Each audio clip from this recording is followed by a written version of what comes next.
আসসালামু আলাইকুম দর্শক, আপনাদের সকলকে আমন্ত্রণ জানাচ্ছি অন্য মঞ্চের আজকের আলোচনায়। আসসালামু আলাইকুম রহমতুল্লাহি অবরকাতুহু।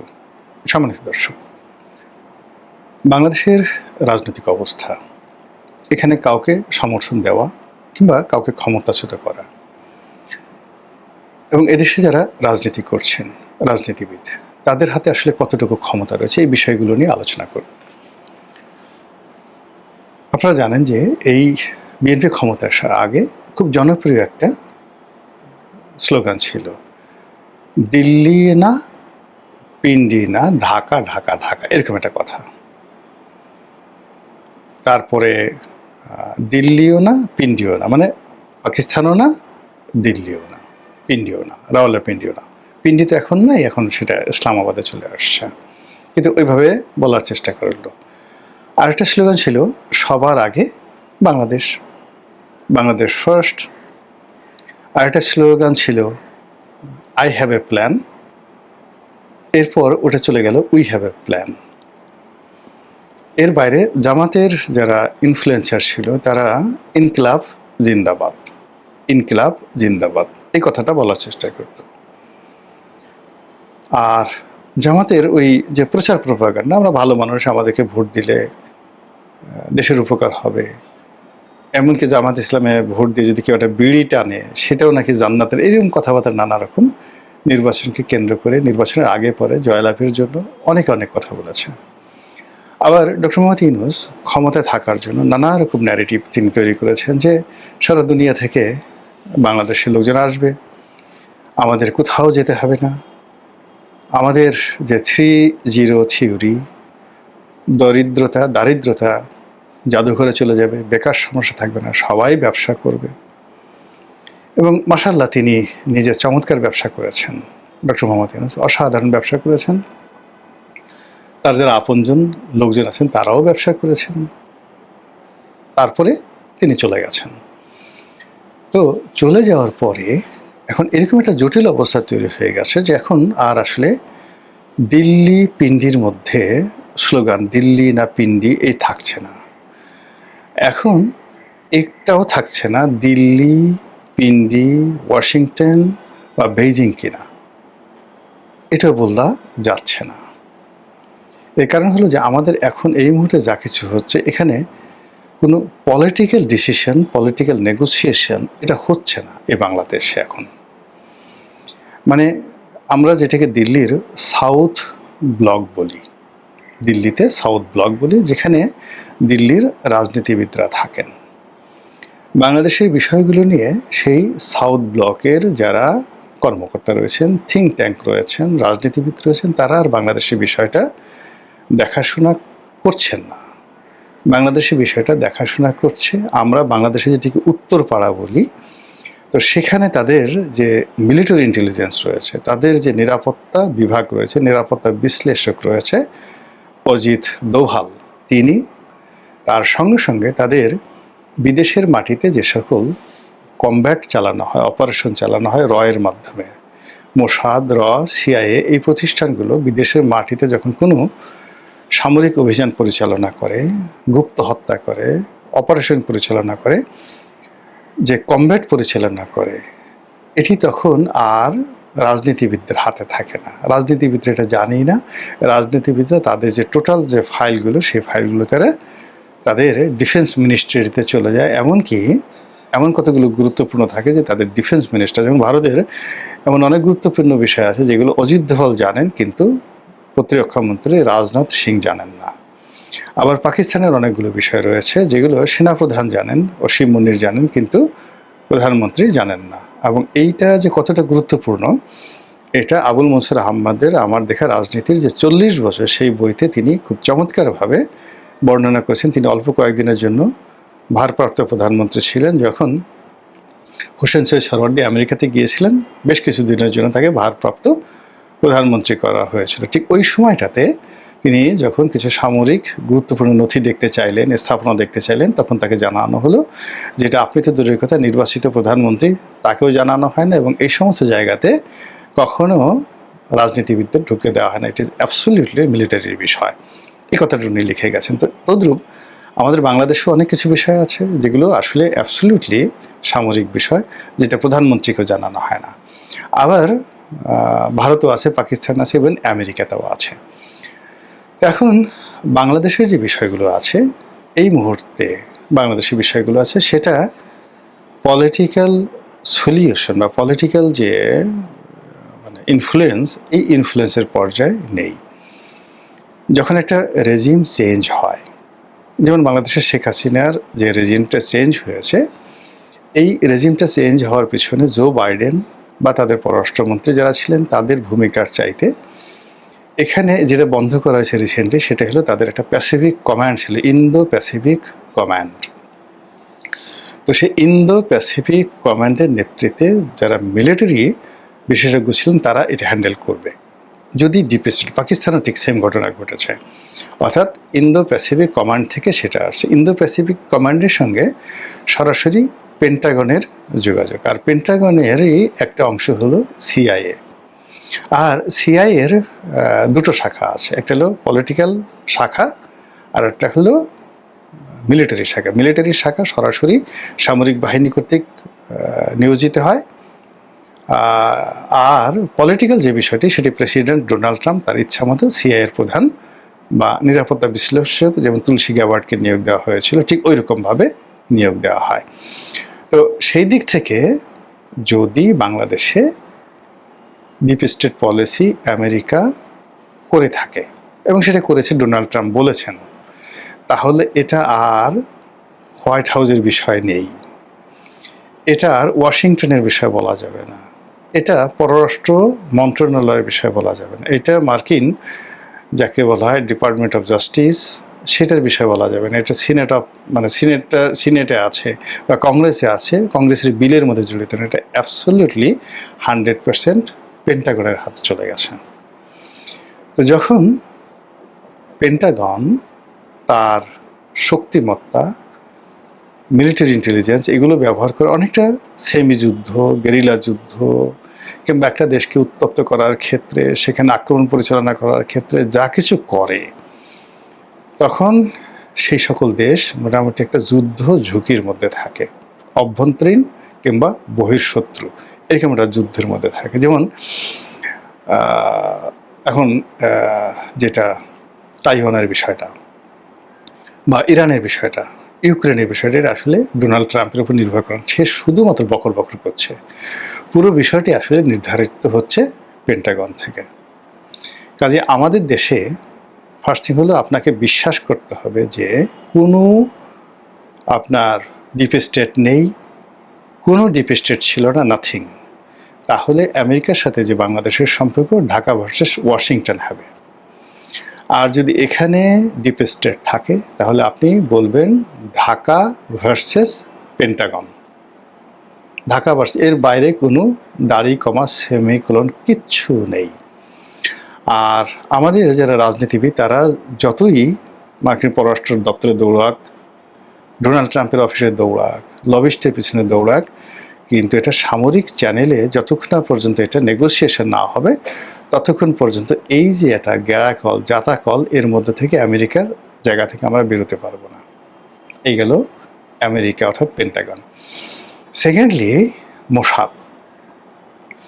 এখন মোসাদকে বলা হয় পৃথিবীর সবচেয়ে দুর্ধর্ষ, এর চেয়ে দুর্ধর্ষ, এর চেয়ে ইফেক্টিভ এবং এর চেয়ে ধ্বংসাত্মক বিষয় নেই। মোসাদ যেখানে তাদের স্বার্থ আছে সেখানে যদি তারা হস্তক্ষেপ করে, নট লাইক দ্যাট।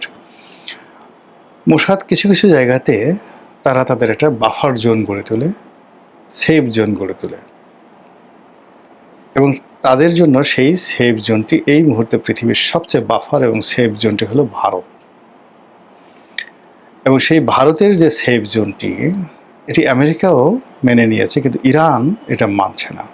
আপনি দেখেন এই যে এখন ইরানের সাথে আবার নতুন করে যুদ্ধ হলো এবং ভারতীয় জাহাজগুলো সেখানে বন্ধ করে দিয়েছে, এবং তারা নরেন্দ্র মোদীকে ডাইরেক্ট বলেছে যে তুমি যদি তোমার এই বাফার জোনটি ওখান থেকে না সরাও তাহলে সেখান থেকে সরাসরি আমরা এখান থেকে আমাদের জানা আছে যে কোথায় তোমরা ড্রোন উৎপন্ন করছো ইসরায়েলের জন্য, কোথায় তোমাদের অফিস আছে, কি আছে, ডাইরেক্ট আমরা এখান থেকে তোমাদেরকে আক্রমণ করব। ফলে কি হলো, এই যে ভারতে যে তাদের বাফার জোনটা আছে, সেই বাফার জোনটা তুলনামূলকভাবে যদি বাংলাদেশের মধ্যে চলে আসে, ভারতের মদতে এবং মোসাদের মদতে এবং আমেরিকার মদতে, আমি তো আশ্চর্য হব না।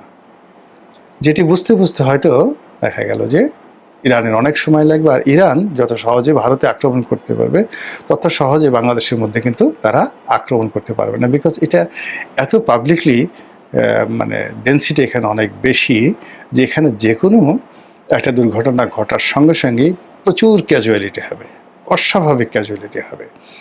ফলে বাংলাদেশের সঙ্গে মোসাদের যে রিলেশন নিয়ে ইদানিং যে কথাবার্তা হচ্ছে, এবং অনেক দিন থেকে আমরা অমুকে মোসাদের এজেন্ট, অমুকে মোসাদের কাছে টাকা নিয়েছে, মানে নানা রকম যে কথাবার্তা আমরা শুনে আসছি, সেটা যদি পেন্টাগন ভার্সেস ঢাকা হয়, ডিপ স্টেট হয়, এখানে মোসাদ অনিবার্য।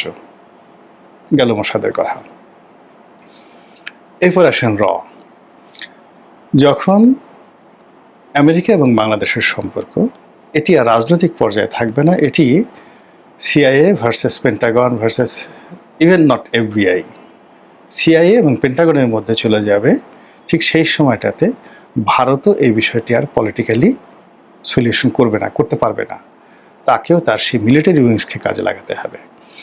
এবং এই গত 2 বছর ধরে আপনি চিন্তা করেন, ঘন ঘন নরেন্দ্র মোদী এবং অমিত শাহ এবং যাকে বলা হয় তাদের অজিত দোভাল, আসাম, বিহার, ত্রিপুরা এবং কলকাতাতে ঘন ঘন আসছে।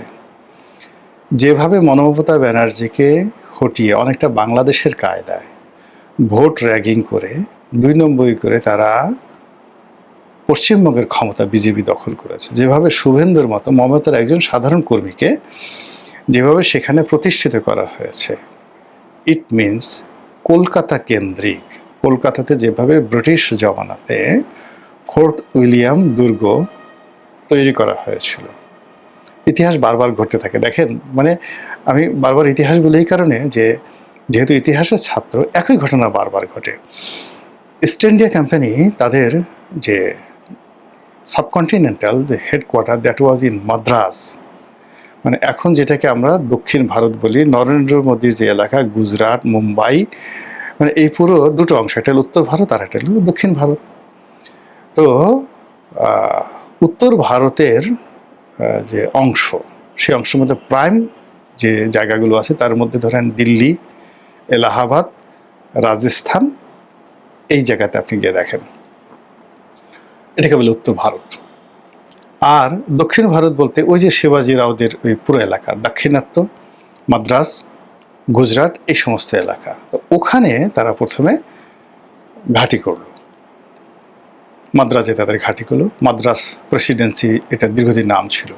কিন্তু পরে দেখলো যে না, কৌশলগতভাবে মাদ্রাজের চাইতে তাদের জন্য হুগলি এবং তাদের জন্য কলকাতা, হুগলি, মুর্শিদাবাদ এবং বাংলা, বিহার, উড়িষ্যার গুরুত্বপূর্ণ, এবং বাংলা, বিহার, উড়িষ্যার এই এলাকাকে ডমিনেট করার জন্য এই প্রথম তারা ওখানে একটা দুর্গ নির্মাণ করলো, ফোর্ট উইলিয়াম দুর্গ।